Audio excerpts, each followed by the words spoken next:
isyu mahitungod sa pagsimba og mga larawan. Gitugot ba ni sa balaan nga kasulatan? Ingon nga kanhi usa ka Katoliko, concern usab ako mahitungod sa atong mga kahigalaan nga naa sa pundok nga nagpadayon sa pagsimba sa mga Diyos-Diyos, gani ila kining gitawag nga patron o santos sa ato nga moderno nga panahon karon. Ato kini siyang basahon sa balaang kasulatan kung unsay matabang niini sa tao.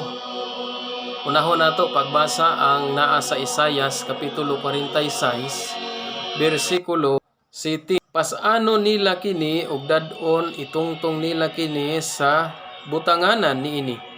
Og magpabilin kini didto ug dili kini makalihok. Kun may mosangpit niini dili kini mutubag ug dili makaluwas sa nagkalisod-lisod.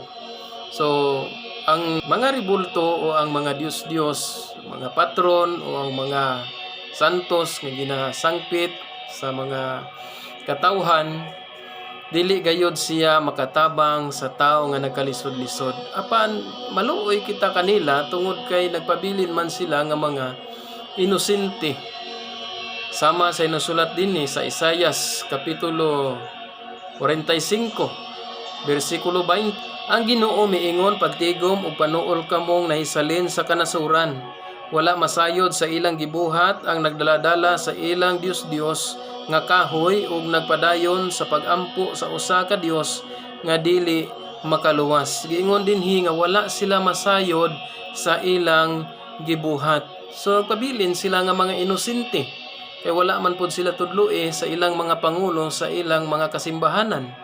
Mahitungod ni ini gani na ay naisulat dinhi sa balaang kasulatan sa Deuteronomio kapitulo 27 bersikulo 15 nagaingon, tinunglo ang tao nga naghimog Dios-Dios gikan sa kahoy, bato o metal, umusimba niini sa tago, gikasilagan kini sa Ginoo. Tinunglo ang tao nga magahimo sa Dios-Dios, larawan sa kahoy, bato, metal, bisan unsa nga mga butang nga gihimo nila aron lang pormahon ang usa ka dagway sa usa ka tao. Gani na ay tunglo nga mahitabo o mahiaguman sa usa ka tao nga maghimo niini.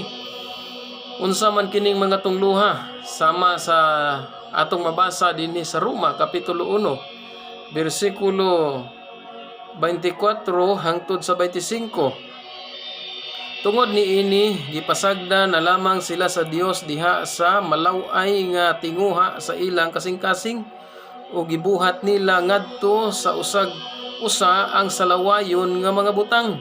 Gipulihan nilag bakak ang kamatuoran mahitungod sa Dios ug maoy ilang gisimba o gialagaran ang binuhat sa Dios imbes ang magbubuhat nga mauuntay angay daygon hangtod sa kahangturan. Amen.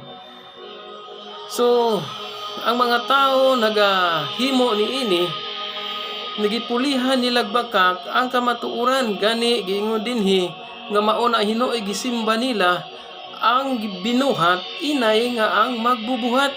Ang tunglo nga niaguman sa tao mao kini 26 hangtod sa 28. Tungod sa gibuhat sa mga tao, gipasagda na lang sila sa Dios ngadto sa makauulaw nga mga kailibgon. Bisan gani ang mga babayi wala na magsubay sa naandan paggamit sa ilang pagkababay. Og ang mga lalaki usab wala na makighilawas sa mga babayi, kundili sa isig kalalaki. Nagunay pagbuhat og talamayong mga buhat, busa mahiaguman nila ang silot nga angay kanila. So giingon dinhi mga higala ug mga igsoon, ang tunglo karon nga nahiaguman sa tawo nahitabo na gyud sa ato nga kapanahunan.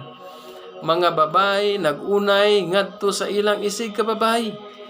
Mga lalaki wala na makighilawas sa mga babay ngadto na hinuon sa ilang isig lalaki. So mao kini og daghan pang mga tunglo ang nahiaguman sa mga tao nga gipasagda na lamang sila sa Ginoo.